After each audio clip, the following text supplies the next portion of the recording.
I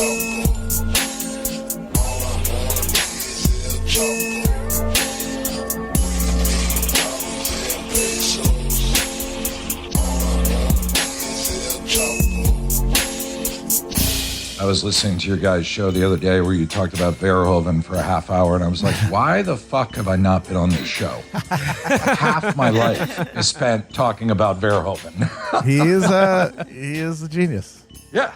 He is a prophet. I was the guy banging the drum on Showgirls like 10 years ago, telling people like, no. That thing is a satire of fascistic culture and what it would have been like if the Nazis had won the war. Like, and finally now I'm seeing that come around. There's a couple books reevaluating Showgirls, which is pretty exciting. Adam, I hate it when people say Showgirls is a movie that's so bad it's good. Like, no, Showgirls is a great movie because he just essentially what he does for sex in Showgirls what he does for violence in RoboCop and Total Recall. He just pushes it to such an absurd, extreme degree, but like to the same end of portraying our absurd fascist culture. Oh, 100%. You can tell, and it's funny too, because I know some people who were involved in the movie and they're like, no, you're wrong.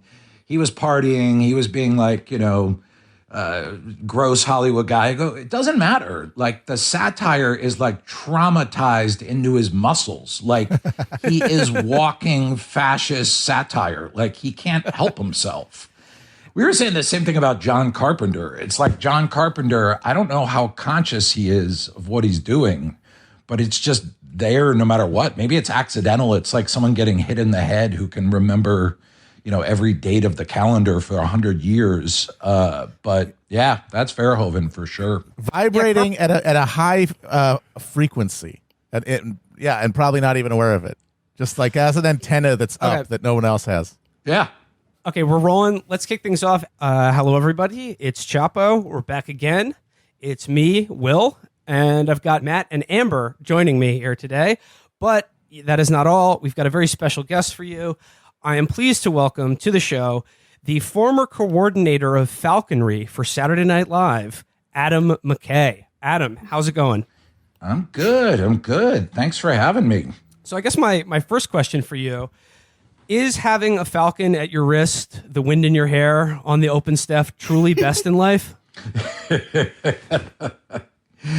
I only got to experience it for 2 years, and yes, it is. I can say that empirically, it is the best. I see here. This is from a profile in W Magazine. It says that you became officially the head coordinator of falconry for Saturday Night Live, but it's also said that your colleagues started to get annoyed by this. So I guess I'm wondering what do they have against falconry? Why do they resent these beautiful birds? It's so funny. I thought I said, can I name my own credit? And they let me do it. And I was like, all right, I'm coordinator of falconry. And veterans of the crew were cornering me, being like, you know what? That's not fucking funny.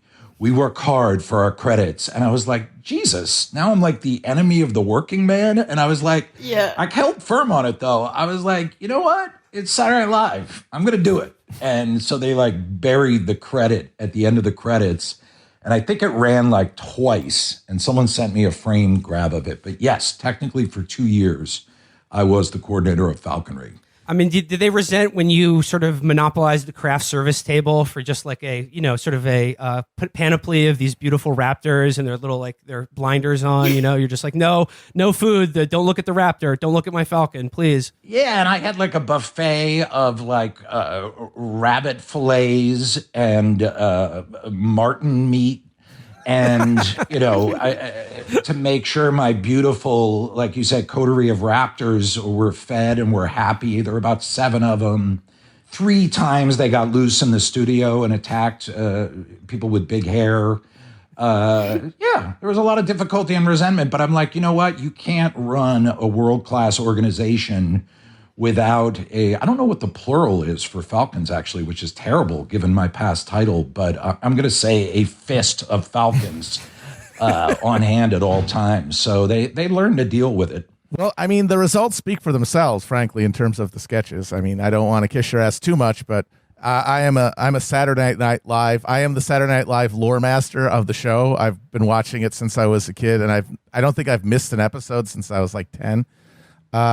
And your sketches are, in my opinion, the Pantheon best ones. In fact, I have a test I give to my friends sometimes, and I'm very eager to be able to ask it of you. Are you a high C and turkey guy or an Orange Julius guy? Oh my God, that is deep. That is deep. Matt Wow. don't miss. Matt does not miss when it comes to SNL. I mean, that is, high C and turkey. I wrote that with Norm Hiscock, who is the former head writer for Kids in the Hall. He and I wrote a lot of those sketches. There were ones that were not very popular with Lorne, but we'd get enough laughs at the table that, like, shit, we got to take this to dress. And they would occasionally get through. And I think eventually, like after 2 years of Norm and I writing a lot of those kinds of sketches, like High C and Turkey, we wrote another one where two corporate VPs told one of their employees they didn't like his personality, and they wanted him to assume an English accent and talk about the Great War a lot and ride a big wheel, and they kept fucking with his personality. But that was Hiscock, and I would write those. And eventually one of the producers came to us and said, stop writing those sketches. Oh, that's amazing to hear. They literally said, this is too good. What are you doing? This is too actually funny. They were not enjoying that. I don't think good was what they were thinking, but they were like, we don't want to contend with them. We don't want to build sets for them. Stop writing these damn sketches, because we were getting them through the read-through. And we had one that was Will Ferrell knocks on Danny Aiello's door at like 3 a.m, and we aged Ferrell up to match Aiello's age. And it was him with saying, with a high school yearbook, just saying, high school was great, wasn't it? And it turns out he's an old high school friend who's never gotten over high school and went and bought the old abandoned high school and is trying to get everyone that he went to school with to go back to the school and walk around like school's still going on. And you have never seen 300 people put out willful silence as you have seen in that sketch. They wanted to get a message across. Depressing and dark and screwed up. And the only guy he got was Kechter, was Dukes, this guy who had had a head injury. So they ended with Farrell and Dukes looking out a broken window with 8675309. Jenny, I got her number playing. Those were not well received. Well, I gotta say, Pearls before swine. As far as the Orange Julius sketch goes, it's a hilarious sketch, but in that sketch, you did manage to wrangle one of the most genuinely heartfelt and emotionally affecting performances out of Sylvester Stallone that I've ever seen. People talk about him in Copland. I'm sorry, he's way better at the Orange Julius sketch. It's like when he triumphs at the end of it, it was like, yo, tears in my eyes. How does that sound, Leon? Would you like to sell Orange Julius's in Germany? Whatever! Willkommen auf der Orange Julius. It's a dream come true! I mean, Sylvester Stallone, he a little bit broke my heart. I read some article after he hosted, because he was a nice guy, and, it's Sylvester Stallone, and then like a year after he hosted, I read some... A year after he hosted, there was an article about how his whole $100 million art collection, he had been scammed, and the art collection was actually only worth $10 million. And they showed pictures of the art, and it was horrible. And I was like, oh. I literally said after he hosted, does he have someone looking out for him? I was worried about him. Oh, that's amazing. That's exactly who you think that he is. It's almost too on the nose.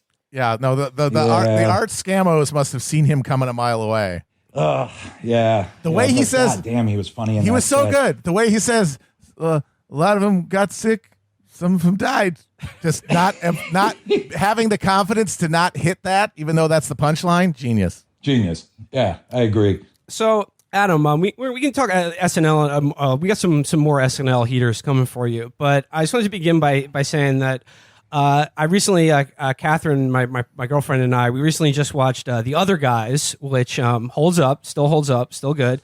And it was funny because, if you haven't seen the movie, the end credits basically morph into this kind of high energy infographic about various financial crimes and the leading up to the Great Recession, set to Rage Against the Machine's cover of Maggie's Farm. And it seemed to me like that was that end credits there really sort of led you into this path of doing movies about things that we like to laugh at to things that we love to be mad at. And I'm just wondering, like, was there a sort of road to Damascus moment for you? Like what like shifted your film output to like these more kind of like outwardly political films? Like, so in other words, what about the other guys radicalized you? Yeah, I mean, I think I'm sure, we've all been living in this country together for quite a while. And for a long time, I was trying to do stuff through comedy. We were doing like Anchorman was about sexism and, the news becoming pure entertainment. And we always had like something, like at least a little bit of a baseline that we were playing behind the absurd comedy that was a little bit about something.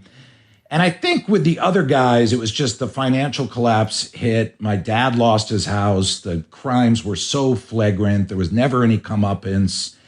And I thought, you can't do a comedy about drug smugglers. Like, you just can't. That's not what the problem is. So we tried to do this kind of slightly absurdist comedy that was also like an allegory for the whole financial collapse. And we put all this work into it and really tried to craft the story.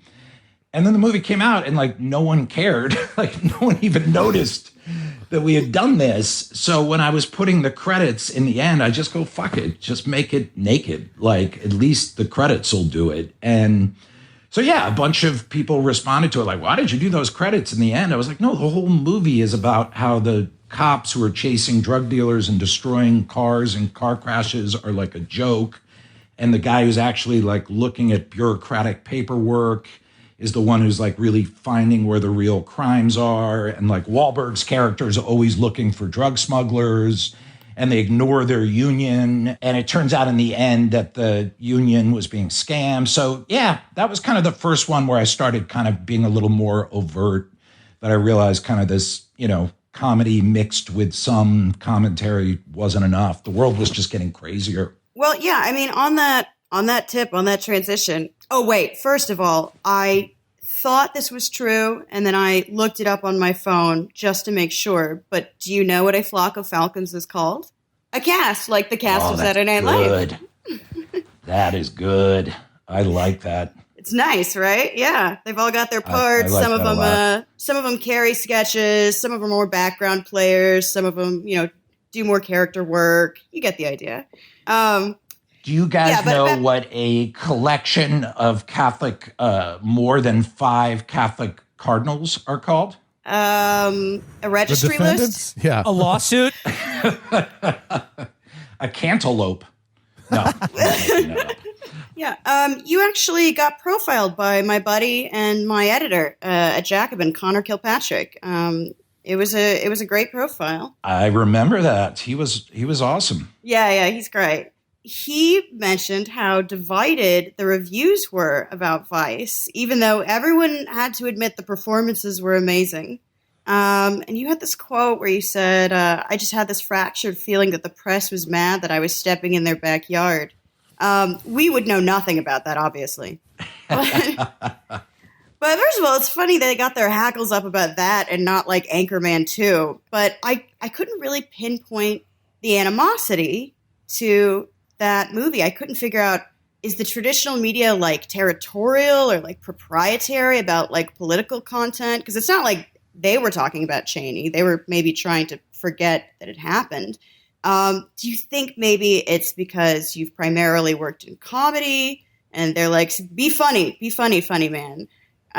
What do you think accounts for the reception? I think there was some of that. Yeah. I mean, and by the way, I'm not going to maintain it's a perfect movie. I mean, there were people I knew that I respected who weren't huge fans. I'm like, that's fair enough. But I thought some of the animosity was strange. Like, we got fact-checked by PolitiFact, and their fact check was wrong. Like, it was really weird. It was like, oh, wait, no, we researched this movie for 2 years. We know what we're talking about. And I remember they put out a fact check on it. I was like, well, that's incorrect.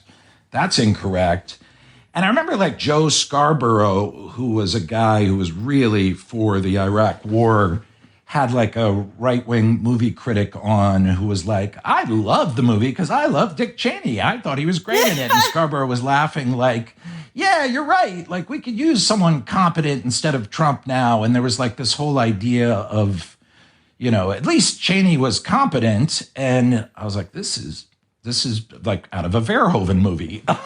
Yeah. And so, yeah, there was some really strange kind of touchy nerves to that movie that went beyond just normal sort of, I liked the movie, I didn't like the movie, which is a whole separate discussion. There were some op-eds written from like journalists who were like rolling their eyes at like the characterization of W. Bush. And it's like, no, we researched that. We talked to people who were like, yeah, he was manipulated by Cheney. He was completely incompetent. That was, based on real stuff. And that was also when I realized I was kind of stepping into an America where like stuff is really factionalized and really ugly out there. I really thought there'd be more of a rallying point around, thank God this story was documented. There's obviously great performances. We needed it to be documented. And nope, that was not the case. Yeah, I kind of wondered if some of it wasn't just that, like, no one has actually gone back and reconciled that period of history in their head anyway. So it's really uncomfortable to look at it, even though it was not that long ago. Yeah, I wondered that too. I think you're right a little bit with the comedy thing too. I think like the idea that the guy who did Step Brothers did this, I think a lot of people assumed it was slapdash, that we hadn't done all this research. I saw people act like, Lynn Cheney's father, you can't just say that. I was like, no, we researched that. We interviewed people from her town. We looked at the police reports. So I think you're right. Some of the comedy thing hit in there. And then I think a lot of it was just talk about a subject no one really wants to go back over. People forget there was a lot of people supporting that war and a lot of journalists who kind of missed the boat on what was really going on. And it's not a very fun subject to go back to. I don't know. But yeah, we definitely got very strong reactions on both sides. Like some people loved it. Some people hated it more than anything. It was quite an experience. Well, you mentioned like the research you were doing when you were writing the screenplay for it. So like in the course of doing that, you must have sort of imbibed all kinds of cursed knowledge about Dick Cheney and his role in shaping the presidency of George W. Bush. So considering that, like, does it drive you fucking crazy to see W rehabilitated in the way he has now, sort of as a foil for Trump? I mean, like, just today he was speaking at John Lewis's funeral, and like you said, there's just this chorus of like, man, I remember when we had a competent Republican in office, and it's just like, what? But like, does this drive you as insane as it does me? Yeah. Short answer. Okay. Yes. All right, good. I can't believe it. I mean, 1 million people died. That war is going to end up costing $5 trillion. There's a whole generation of young men who have like head trauma and injuries from that war. It's kind of everything that's wrong with our country. We have more of like a slot machine sense of history than, a narrative sense of history. It's like such a moment to moment kind of culture we've created.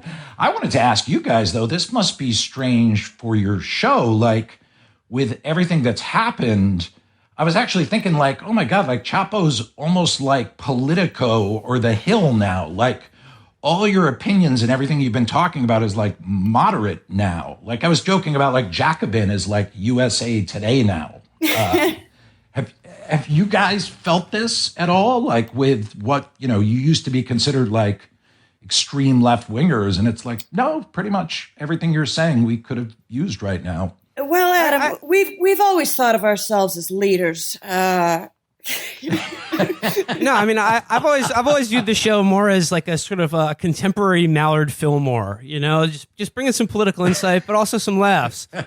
Yeah, keeping it light. Well, before I was on the cast, I said approvingly, this podcast is Howard Stern for the post-Cold War left, and.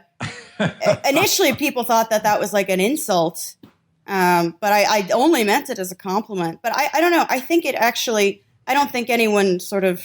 I don't think the media leads anything. I think they tend to sort of fill the spaces that are available to them, and we saw something emerging kind of during the Obama years that people realized is this all there is?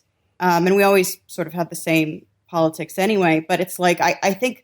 The best part about our show is that it's lowbrow, and if you want to have any kind of like cultural component to a political project, which only happens when there's some kind of politics to orient it around, you can't start with culture first. You're going to need you're going to need catalyst, you're going to need your highbrow, you're going to need Jacobin, your middle brow, and you're going to need your Chapo, your lowbrow. Well, God bless you. I'm still going to refer to you as the new Politico. I give that statement three. I give that statement three jokes. Pinocchios, Adam. 3 Pinocchios on that fact check. I think one of the reasons that people do end up, one of the more benign reasons that people do end up venerating Bush by looking backward is that, I mean, the reason that I think one of the reasons you picked Cheney as the focal point for the movie, trying to explicate, all of the institutional rot that came to a fruition during the Bush years after 9/11, is because he was a mastermind. He was the guy behind the throne. And one of the things that makes people, especially liberals, very anxious about the current moment is that there doesn't seem to be a mastermind.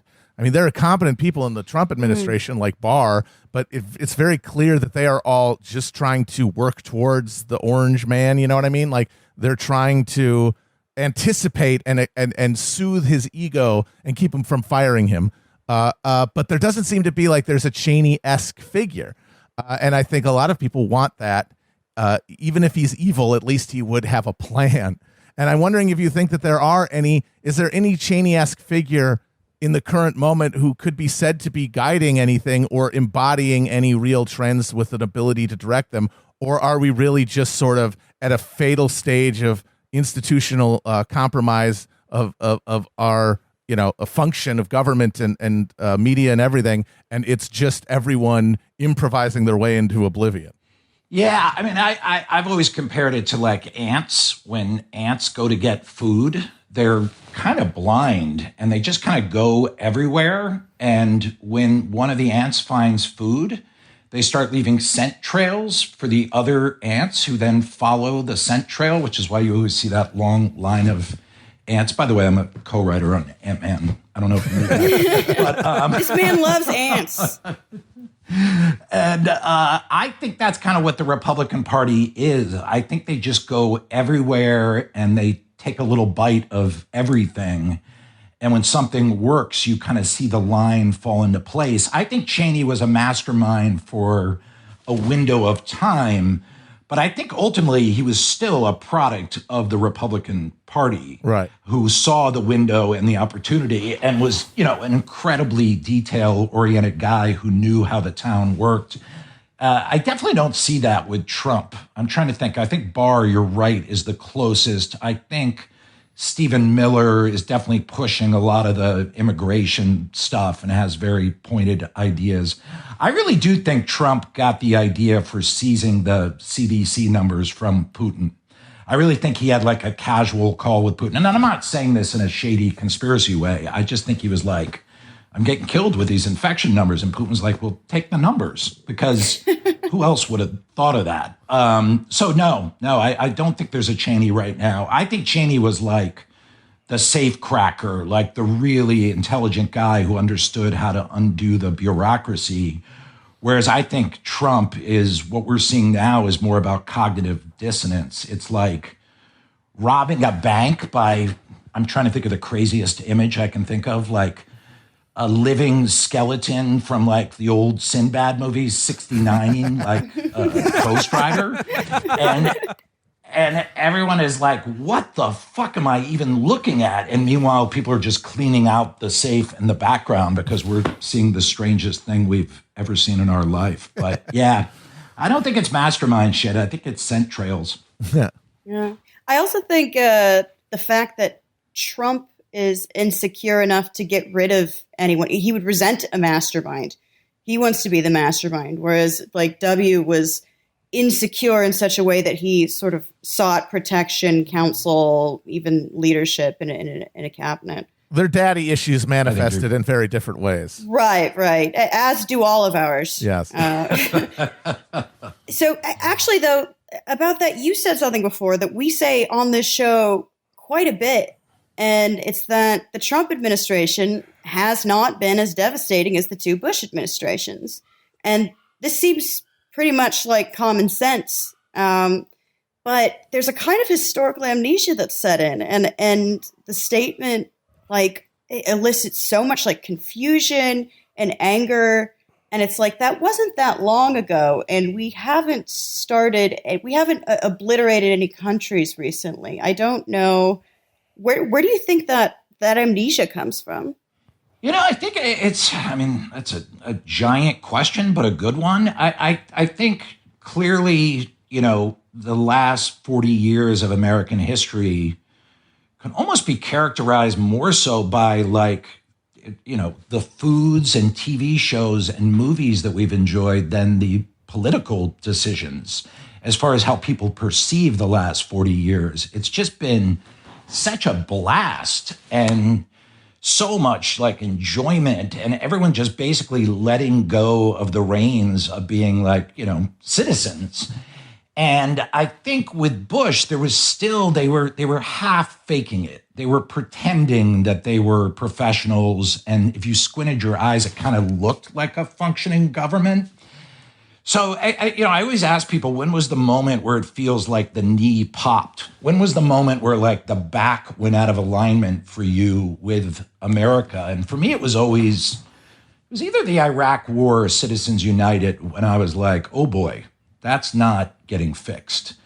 But I remember freaking out about Citizens United and having a lot of friends tell me to calm down. It's not that big a deal. It's, it's dirty anyway. And I think the fallout of the Iraq War rolled in over years. There was never kind of a reckoning moment where one day everyone said, guess what? There weren't nuclear arms or weapons of mass destruction. But yeah, I would say it's that the idea that this has been a continuing slow burn. And I would include Clinton in that pretty heavily, by the way. I would really say those Clinton years were devastating. I mean, what was done, the deregulation, criminalization of the poor and people of color, and deregulating the media, and just on and on. There's some really terrible stuff happened during those years, but it's been this slow burn off kind of this peak of crazy wealth. And but I still think people see things through that lens of celebrity and individuals, rather than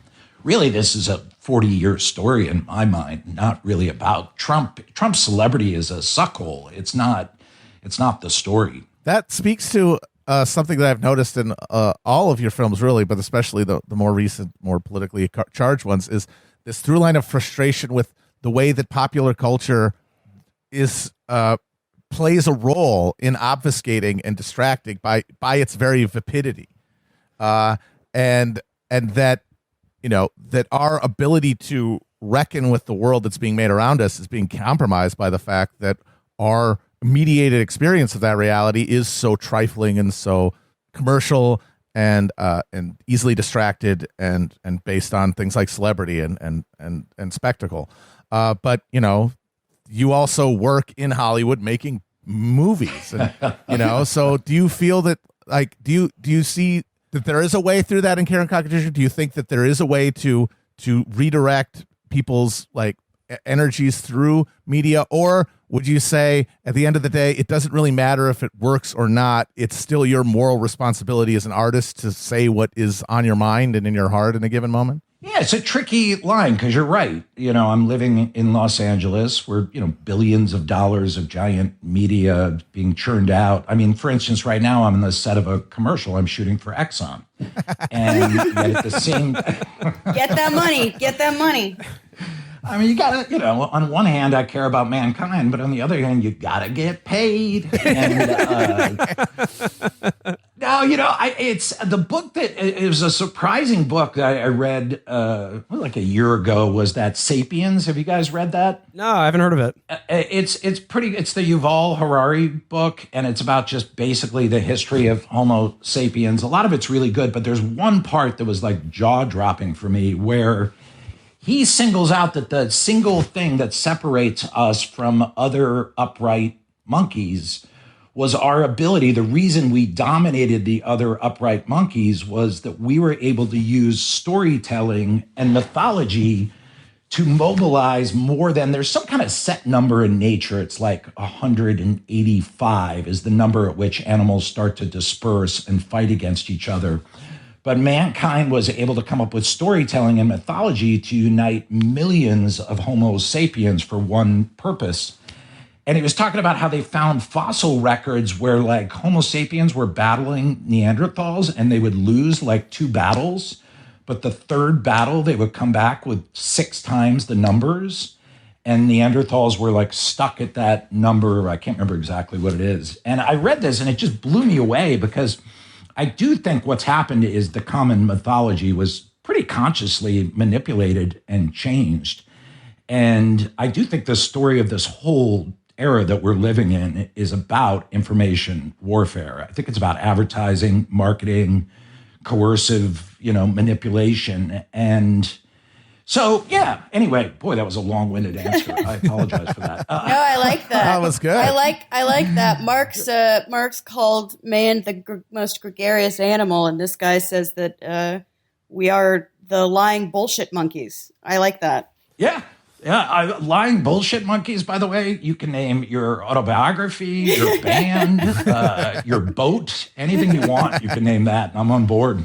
Well, Adam, you talked about you said in terms of like the power of stories and myth and the powers of stories and myth making to unite people and you form these sort of broader cultures around it, and then also that like so much of the history of the last 40 years, the average person's understanding of it is basically what they've seen in movies about it.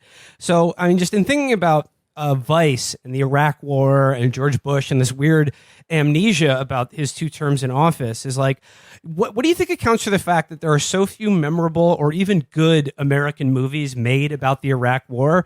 Because like, there was like, you think about all the classic Vietnam War movies, like the big 3, like Platoon, Apocalypse Now, Full Metal Jacket. They were all made within about 10 years of that war ending. And I guess the Iraq War is like technically ended in 2011, but I mean, it's still kind of going on. But I guess what I'm saying is like none of the movies made about it while it was going on or immediately after it ceased to be like a really vivid, controversial thing in the American imagination. None of them have really stuck around or like made any big of an impact. And I'm just wondering what you think about that. Yeah, I mean, that was why I made the movie. I always joked with my editor when we were slaving away on a very difficult edit for that movie. We were like, we're the janitors who have to put the sawdust on the throw up. Like, this is not a glory job. Like, we could have gone and done, a Marvel movie. We could have gone to, shot a movie in like off the Amalfi Coast. But we just felt like, it was like, why, like this story, no one's ever gotten it down in a film. The closest is W, which I would say he did in W. But other than that, the great Iraq War movie is probably, I'm trying to think, there's not many that leap to mind. Oh, what's the one Catherine Bigelow did that won Best Picture? Oh, God, that's right. Really, Hurt Locker. Yeah. But that's more of a character piece. That's more about like what the adrenaline rush, PTSD of war does to an individual than it is about Iraq. It's a great movie. So, yeah, I mean, I don't know.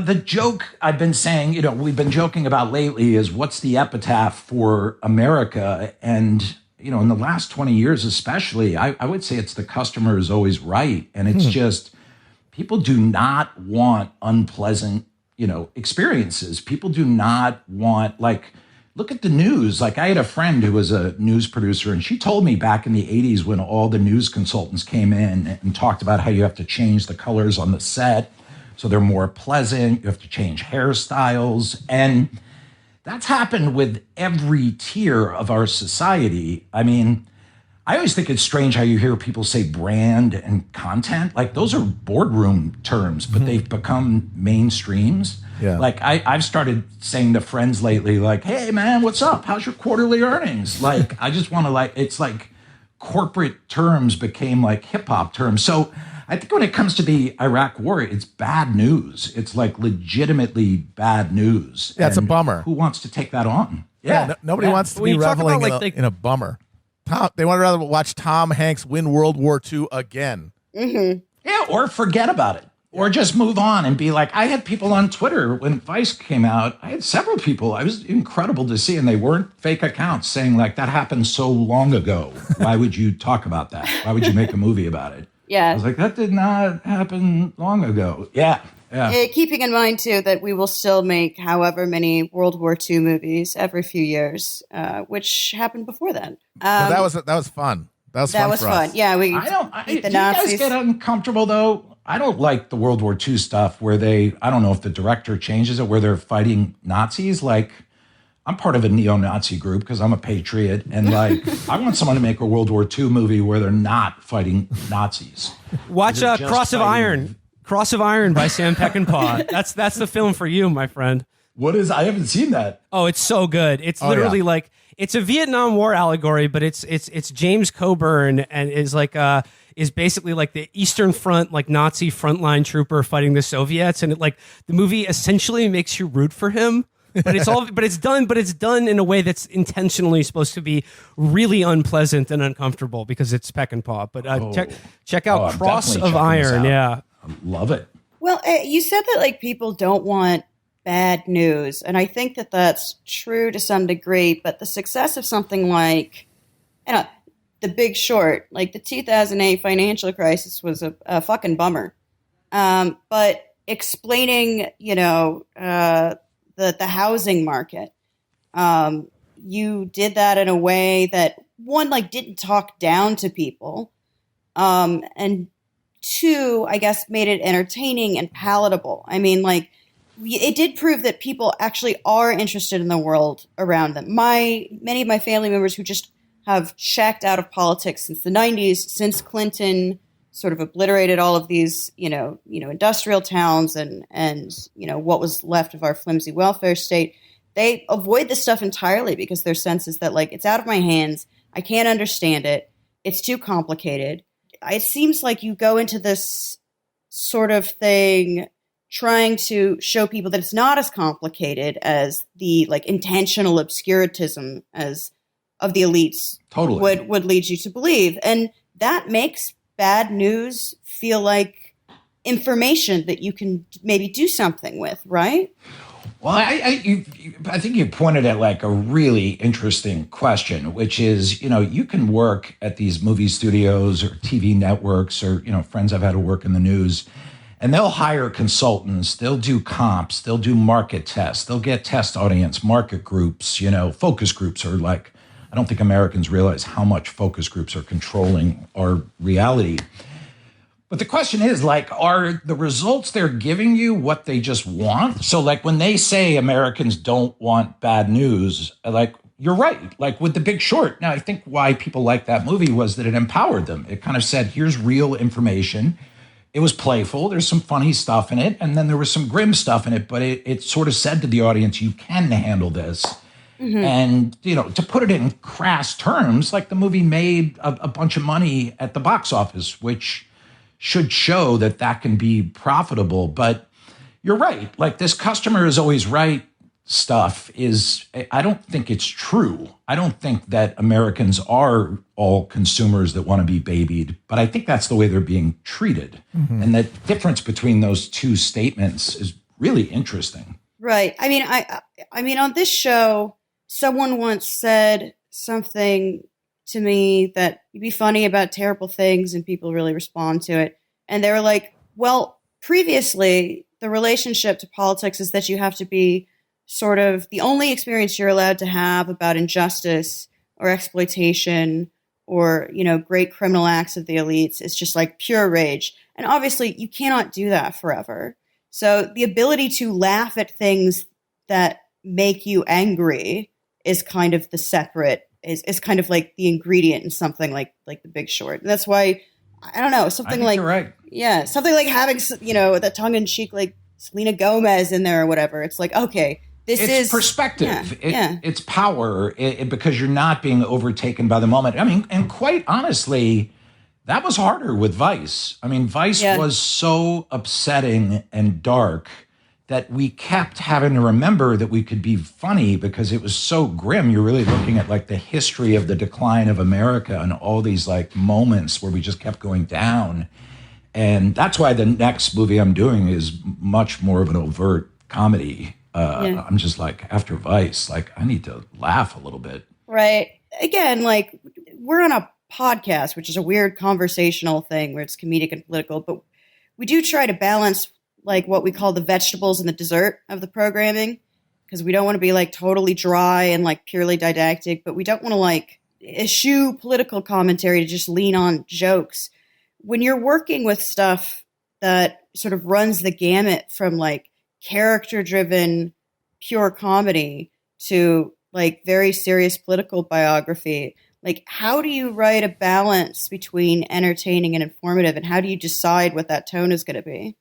I mean, one of my favorite things we've done recently, and this is more me as a producer, and I directed the pilot, but Succession is a show I really like because for years I was like, how do you point out these, media oligarchs? How do you get into this world and show what's really going on there? And how do you do it without it becoming wealth porn? And we're really lucky in that case because we had a collaborator, Jesse Armstrong, who's just brilliant, who's written some of my favorite movies and shows. And he Peep Show, all time. Mm-hmm. Oh, Peep Show's the best. And In the Loop is incredible. And I think, and it's not Jesse Armstrong, but it's Armando Iannucci. I think Death of Stalin is like the movie for this time. I've watched it twice. We love Iannucci. Right, because it's not about politics. It's about the office politics of politics. Yep. And so Succession was a show like when we really started finding the way like, oh, wait a minute, we're going to shoot this like Foxcatcher. We're going to give it that kind of dark weight. We're going to score it like it's a film adaptation of King Lear with Nick Britell. Yet at the same time, it can still be funny. And I got really excited when we found that, when that sauce was done. And I was like, oh, this doesn't make me want to spit it out. And so that was a really exciting one. But that's kind of constantly what we're on the hunt for. I mean, this next one I'm doing is more of a dark comedy. I would put it more in kind of that wag the dog network kind of zone. Even if it's half as good as those movies, I'd be delighted. But that's the constant balance. I feel like you guys do it really well. I mean, like I said, you're able to talk about Verhoeven. You're able to, talk about Kanye West. But I also think it proves that the pop, the entertainment, the sports, all of it is connected way more than we think. And I think, once again, that boardroom culture has segmented these different subjects way too much. And anytime I hear a show like your guys where you're letting them bleed into each other, it's immediately a relief. Well, Adam, when you're talking about Succession, and we've talked about Big Short and Vice, but like there's a whole host of projects that you're working on, either writing and directing or producing. Like there was you're working on a Theranos Elizabeth Holmes thing. You're working on a podcast about the Epstein case, and particularly the victims of him who are trying to seek justice. And by the way, you'll be hearing from our attorney and True Anon's attorney. We're joining actually a class action lawsuit against you for horning in on our fucking our racket here. No, but I mean, I guess like. You look at all of these stories, and they're basically in one way or the other about like the complete failure of the people in charge, like the complete venality and just like repellent nature of the elites, and like their failure to not just do their job, but like be anything approaching human. And I'm wondering, like, do you see like in all these projects you're choosing, like, what do you think is like the thread that ties together like all of these kind of like these failures and crimes and like just truly grotesque behavior of the rich and powerful? Well, I think we talked about some of the threads like information warfare, marketing, manipulation. I think another one maybe we haven't talked about. I just read that David Halberstam book, The Best and the Brightest. Yes. Right. And it's such a good book. And it's amazing to see it pop up way back in the early 60s is careerism, I think, is another big part of this, where you just look at your own ladder of ascension. And Cheney's the ultimate careerist. I mean, that was something I really saw with him. And with all these stories, like once we put out The Big Short, we became kind of known as the production company you call if you want to do stuff like that. And fortunately, there's a lot of really talented people doing cool stuff. So we ended up developing a bunch of things. But, Theranos is a perfect example. Like Holmes followed a careerist ladder that was very clearly laid out for her. I mean, all those tech CEOs basically told her what the ladder was. She was mentored by Larry Ellison, and it was like, fake it till you make it, fake it till the tech catches up. Well, what no one mentioned to her was you don't do that when you're doing medical treatments. And yet, there's footage of her being fawned over by Bill Clinton at some Clinton initiative or something like, you're you're an entrepreneur, you're what's best about this country. It's like, no, she's completely empty. There's no there. But I also ended up feeling a little bad for her because she was like a young person who kind of just did what was told. Like all her mentors said, do this. Yeah. And she was totally rewarded. Yeah. I mean, she was worth, God, what was it? $10 billion at one point. And so I think it's a good common thread with all these stories we're working on. It's interesting. I'm doing another podcast talking about like high-low that's called Death at the Wing. And it's about that rash of rising superstars who all died in the 80s and the 90s in the NBA. You know, like Len Bias, Drazen Petrovic, Reggie Lewis, Benji. Well, the list is like incredibly long. And we're kind of looking at why all these players died. And it's a similar thing. It's like this combination of like 3 or 4 like large forces mixed with careerism, mixed with grotesque money. And that seems to be the recurring force in all these stories that we just keep seeing over and over again is like, you know, the Reagan Revolution plus deregulation, plus rewriting the mythology of America to you got to get yours, screw everyone else. And, you know, hopefully we'll figure out how to tell that story by the time we're done all these projects. So I love the Elizabeth Holmes story. Like first of all, it's an amazing story of like a grift. And I love every story about a grift. It's an evil grift. It's not the kind of grift I actually like because I have a moral hierarchy of like hustles and grifts. Hers could actually kill people and it's awful. But she's like a fascinating character, and I agree. And the careerism too, and how she was like rewarded and shaped by this kind of like Ivy League, you know, venture capital thing. I mean, first of all, it completely like reassures me that I am correct in being a slacker because it keeps me relatively moral because I will totally bite the hand that feeds. So on that tip, I actually wanted to just go back to when you wrote for SNL a sort of an animation short called Mediaopoly with Robert Smigel. It's amazing. Speaking of biting the hand that feeds. And it's like kind of a Schoolhouse Rock parody that talks about, the media monopoly and also pretty like early on before that had been totally internalized as like, yes, this is what's going on now, which is sad now because now no one even knows to object to it. But like it got you in trouble. Like they said you almost got fired and then you leaked the sketch to the press so that it would get out and Lauren was really mad at you. And I gotta know, did you know when you were making that you would get in big trouble for it or were you trying to get in big trouble? I wish I was that with it. I was I like 28 years old or something? I was like, Smigel's kind of a legendary writer from SNL. He came to me with that idea. We wrote it together and I was like, oh, this is awesome. And, I got to give Lauren credit. He lets there's some sketches we got on when I was there that are pretty shocking. And he really gives a ton of autonomy to the writers. I don't know how it is now, but back when I was there, I definitely got some sketches on I was shocked by. So yeah, we put it on, and the next morning we heard one of the big executives from GE, who owned NBC back then, called up Lauren and basically was like, what the fuck are you doing? I think Lauren was shocked, and then I had a buddy who worked in the control room. This guy, he's since retired, so I can say his name out loud, Bobby Caminiti. And Bobby Caminiti is legitimately a communist. Like, I'm a democratic socialist. I'm definitely, but I'm not a communist. This guy is really a communist. So he calls me and he says, McKay, they're pulling the TV Funhouse from the rerun. They're not going to tell anyone.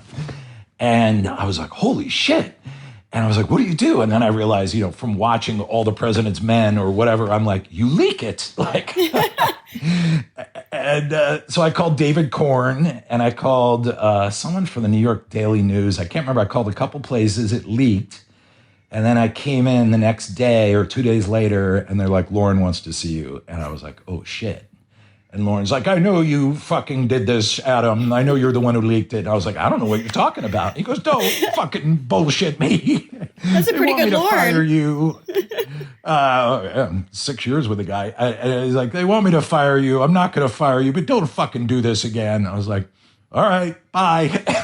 So I think what we're learning credit to here Lord. is the true villain of this story is Smigel, who set you up like Brendan Dassey, you poor sweet 28-year-old boy. I had no idea. I was so innocent. And Smigel, who is a veteran of the corporate-run media, wanted to take me out. I think that's what it was. It was a careerism stab in the back. It was a hit. Yep. I love this takeaway. Smigel is the villain. You're exactly right. On that tip, is there anything that you have tried to get made since you've been making movies, or something you've thought of that you either have been told you wouldn't be able to get away with getting funding for, or just didn't even try to? Yeah, there was. I tried to do Garth Ennis's The Boys like years ago, like before The Big Short, and I wrote these two guys, man, Freddie and Hay, wrote a really good script. I did a rewrite with them. I made like a previs fake trailer, and it was hard, rated R superhero movie. The superheroes did cocaine, had orgies. They were basically backed by corporate America. They killed tons of innocent bystanders. And I took it to every single studio, financier, half studio, like literally like 18 places, and did the whole dog and pony show. And at the very end, every single place was like, no. I'd never experienced that before. Even Anchorman, everyone said no, but one place, DreamWorks, was like, we'll develop it with you. But in this case, like, everyone said no. That's the biggest no I've ever gotten. And then, of course, like 3 years later, Logan comes out, rated R superhero, and that's it. It's off to the races. And then they turned it into a TV show. So that was one of the crazier ones. We have a Lee Atwater script that Jesse Armstrong wrote that's really, really good. We've been trying to get that made, and we may finally have an angle on doing that one. Let's just say the title to that movie should just be 3 specific words in a row over and over again. That's actually kind of genius. It should be called 3 specific words over and over again. And then the last one, we had a Todd Solondz miniseries he brought us. And it involved like all these themes of the current world. There was like a shooting. There was like all this stuff, but it was done in that Solondz way. And we were like cocky about that. We're like, we're going to sell this. And like no one wanted it. Those are ones that spring to mind. It's a half-hour sitcom about the dad from Happiness. By the way, that's not that far off. It was a little bit in that zone. Which maybe I was a naive 46-year-old at that time. But yeah. Test audiences needed a laugh track. Yeah. Adam, I know you got a heart out at 2, but I just have I have one more I got one more heater for you. We talk about some pretty deep political shit, so this is along those lines. Like of a pretty hard hitting question here. So Will Ferrell and John C. Reilly, I mean, like those guys must smoke like a ton of weed to be that funny. Like, do they chief on the reg? And is it like must be so cool to like roast a blunt with them? Awesome. I love that. You should call that the Twitter comment question to end every segment. That's perfect. Pot weed, marijuana weed emoji, fire emoji, marijuana weed emoji. I mean, it's just so wild. Those guys are so crazy. fucking fun. John C. Reilly, man. He's a force. We just did a show about the Lakers, the Showtime Lakers with him. He plays Jerry Buss. Oh, really? So good. Fuck. That sounds awesome. Yeah, we did a mini series about the formation of the Showtime Lakers, and it's really good. This guy Max Bornstein wrote it, and I did the pilot. And but goddamn, Riley's so good at it. Dude, Riley is like him and Willem Dafoe are like the 2 best living American actors right now. John C. Reilly can do anything. That guy's range is astonishing. Without a doubt, I would throw Michael Keaton in there too. I can watch Michael Keaton do anything, and I'm gonna be happy. Frances McDormand too would maybe get on that list, but I'm with that. Adam John C. Reilly might be my. As long as we're continuing with the Hollywood dick sucking, I gotta say the long bit you do with Keaton and the other guys about TLC song titles is so good.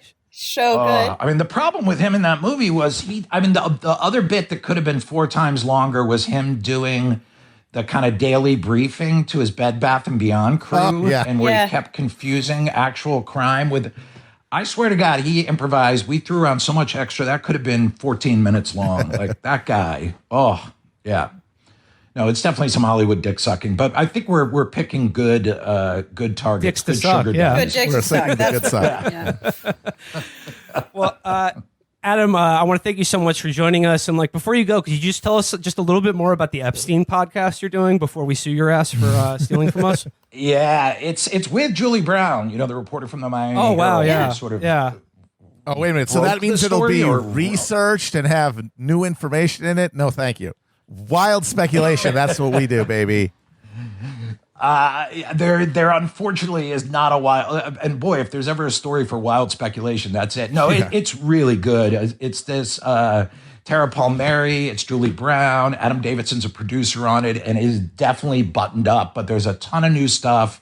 The whole focus is like through the victims and the idea of like fuck Epstein, but at the same time, we got to find out who the guys were that were with him that did this because they're all getting off scot-free. And it goes to some, man, I mean, all of it's just as disgusting as any story ever, but it definitely goes to like 5 or 6 places I did not expect. There was definitely a moment where I felt like George C. Scott in Hardcore, where I'm like, I wish I had walked into this. Turn it off! Turn it off! It's gruesome, but really, really well done. So that comes out in September, and then The Death at the Wing should come out in like November or December, I think. Well, Those were my Adam plugs. McKay, you got a lot of talent. I'm wishing you a best of luck in this podcast thing. I think you really got something here. You know what? I think you have a bright future ahead of you. Just, keep your nose to the grindstone. Don't listen to the haters. Don't listen to the haters, My goal is to like get a really creepy consortium of like big money, shady foreign money and come and like buy your show and like make the money just like backbreakingly high and start just playing Geico commercials through your entire show. I want to do that. Yeah. You know what? For the right price. Lizard. Yeah, for the right Yes. price, 100%. I'll be the caveman. I'll go vintage. I don't give a fuck. I will be the hated, the thank Geico lizard. Amber, according to my 23andMe results, I will be the caveman, okay? All right? I don't have all this Neanderthal DNA for nothing. Adam McKay, thanks so much for hanging out with Yeah, us. This is thanks, really man. fun. Yeah, thank you. Way overdue. Such a pleasure. Huge fan. And this was just pure enjoyment. Oh, that's Cheers, so Adam. nice to hear. Thank you All so right. much.